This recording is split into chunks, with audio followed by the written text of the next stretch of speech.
Yeah, what's up, everybody? It's Fanu, aka Fat Guy in the house. If you don't know me, I'm a electronic music and hip hop producer from Finland. I also do audio engineering, mixing, and mastering as my job. So I'm a huge nerd, a geek when it comes to audio, and decided to do more videos this year on music tech and plugins and techniques and that sort of stuff.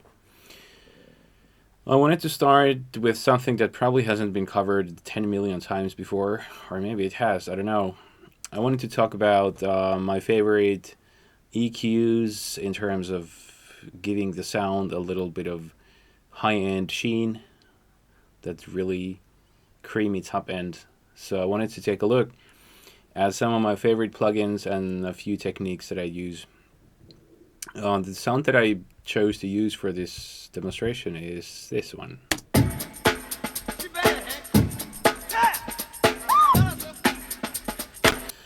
Why did I pick the break? It's actually by Lynn Collins, a classic jungle break. Well, it's from funk or soul called Think. I picked it because it has a beautiful top end. If I take a look at it with an analyzer,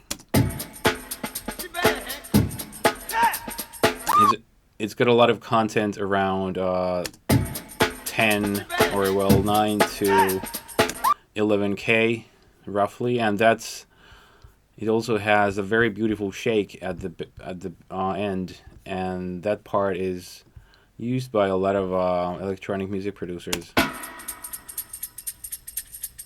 Has a lot of high energy. A lot of people just sample the shaker. I do sometimes because it introduces a lot of energy to your song. But I wanted to take a look at some EQs and techniques how to boost high end of the sound. I'm going to take a look at some free plugins and some commercial ones. This is not DAW specific, but I'll take a look at one or two things relating to Ableton Live. So, without further ado, let's take a look. First thing, auto filter of Ableton Live.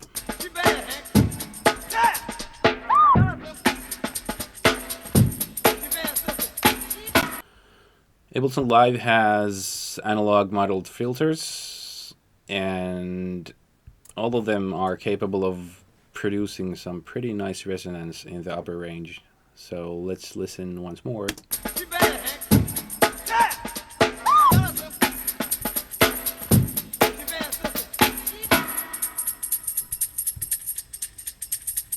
So that's one thing. Use an analog modeled filter, use resonance, and keep the cutoff around, well, I don't want to say a number, just where it makes sense, where it boosts the high end.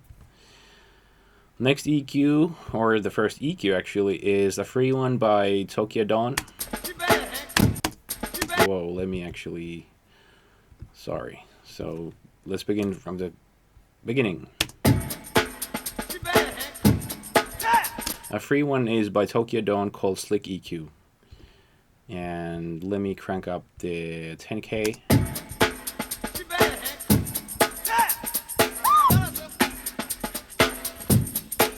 Super buttery. I like it.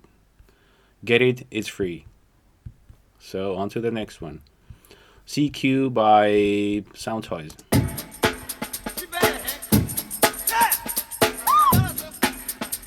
Brings a little bit of a different life to the sound in my ears, at least. This was given out for free by Soundtoys last year. I think you have to pay for it now. I'm not sure, but go check out CQ. Definitely a good one. Also has a drive knob. Hey, who doesn't like a good drive? Another free one by Acustica Audio called, I think it's pronounced Ochre. I use this one a lot.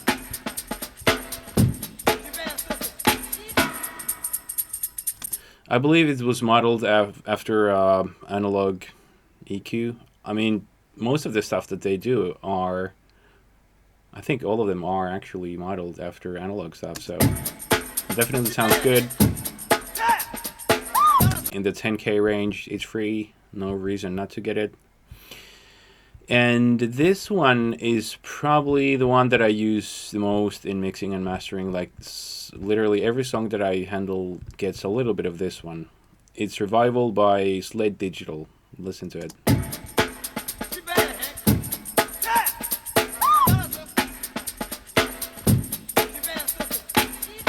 So it is an exciter. I like the one knob operation. It's this one is for highs, high exciter, and this is for lows.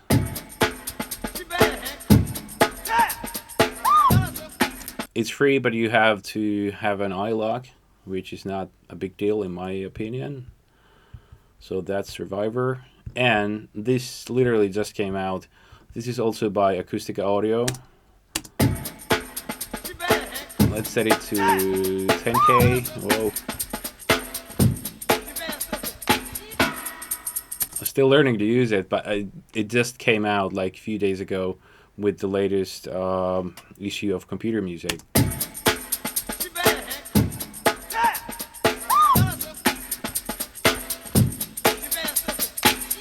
So it means it's free. If you buy Computer Music, you get a ton and ton of plugins, devices and instruments, effects for free. If you just buy one issue of Computer Music, you can log into their vault, and there is an absolute ton of plugins. You could basically make your music from start to end, the whole package with all the plugins that you could get from Computer Music. So if you're not reading Computer Music, do it now. Another one by Acustica Audio. This, I believe, has been modeled after the classic Pultec EQ. So let's boost the 10K range.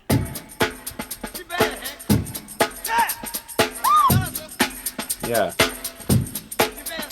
Slightly different from the others. I think it brings a little bit of the high mids as well. Yeah, this is the thing. Why do I have so many EQs would be a super valid question. The thing is, they all sound different. I do believe that EQs do sound different, especially when they have been modeled after analog gear, because they behave differently. All the components and all the saturation and harmonics that they introduce does contribute to the sound. And different sounds call for different tools, basically. And sometimes I'm just going through a lot of stuff and finding the one that does the job the best. Here's one by Moog. This is part of my universal audio package. See, there's a band that goes up to 40 hertz, which probably doesn't make any sense, but let's take a listen.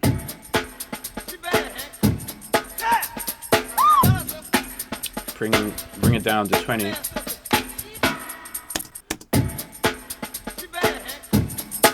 Yeah.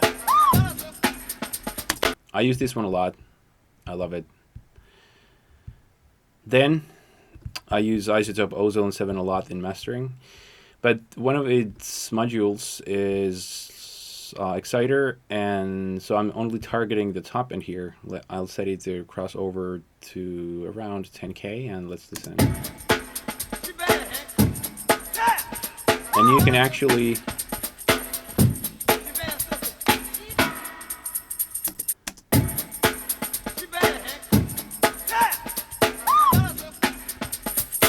yeah, I love this because you can switch between different modes. You got tape and tube and whatnot, and they all sound a little different. I always use this in mastering just to bring out the tones in the song that I want to pull up a little bit. Ozone, love it.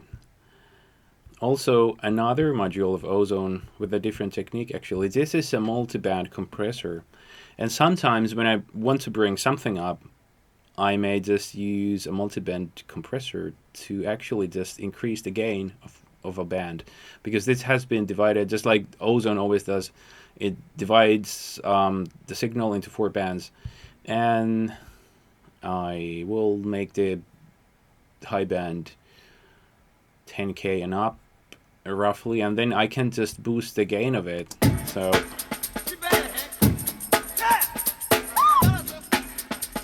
I do this a lot. And probably a valid question would be, do you ever get any phase issues? No, I do trust this technique. Basically, any multiband device that splits your audio into several bands can be used. And this one here is Ableton Live Multiband Dynamics, which does the same thing, but there's 3 bands. So here you set the crossover points, and you could even listen to the bands in solo. So I could solo the high band and literally just boost it.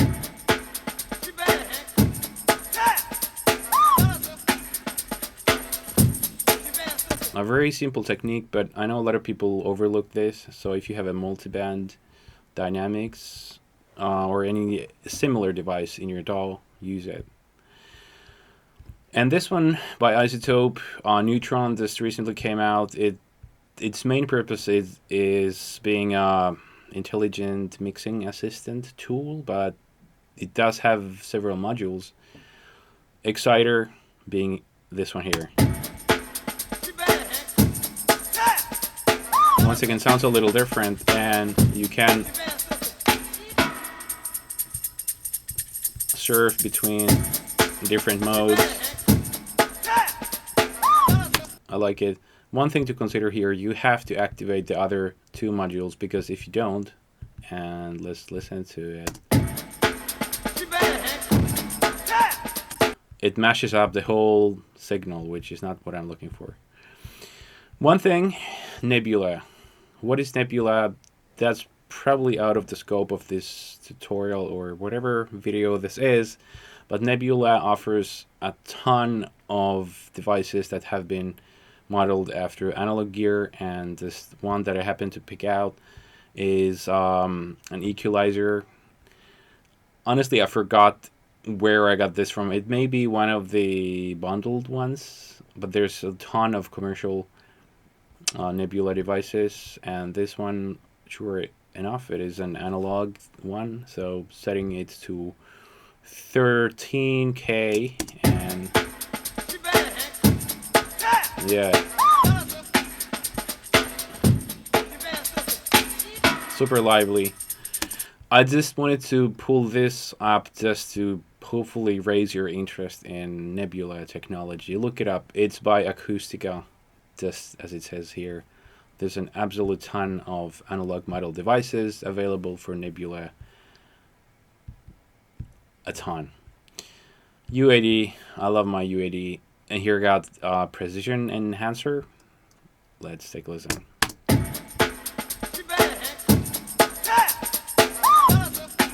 Once again, slightly different from the others. There's a few different modes. And basically it enhances the upper frequencies here. I can set the point of resonance, I believe. I'm being honest, I've never read the manual for this plugin. I'm just like, hell, well, Dave Pensato doesn't know the ins and outs of all his plugins. But this one is something that I also use for...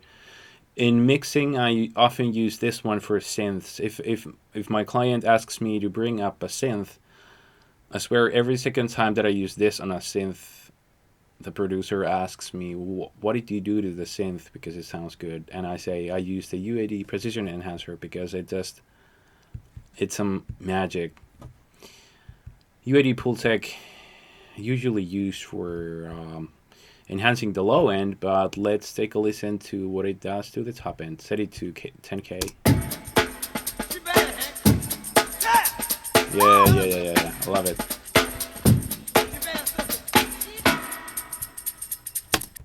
And last one, SBL Vitalizer by UAD.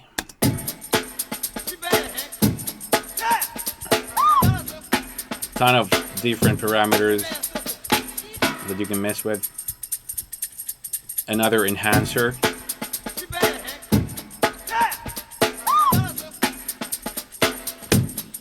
So that's a few.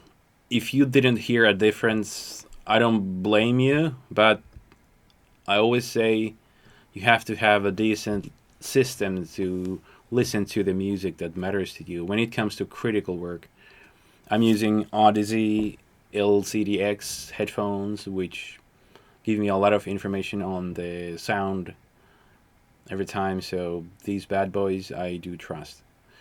So that's it for now. I know it's super geeky. I'd love to hear what's your favorite EQ when it comes to boosting highs. What do you do? Your techniques.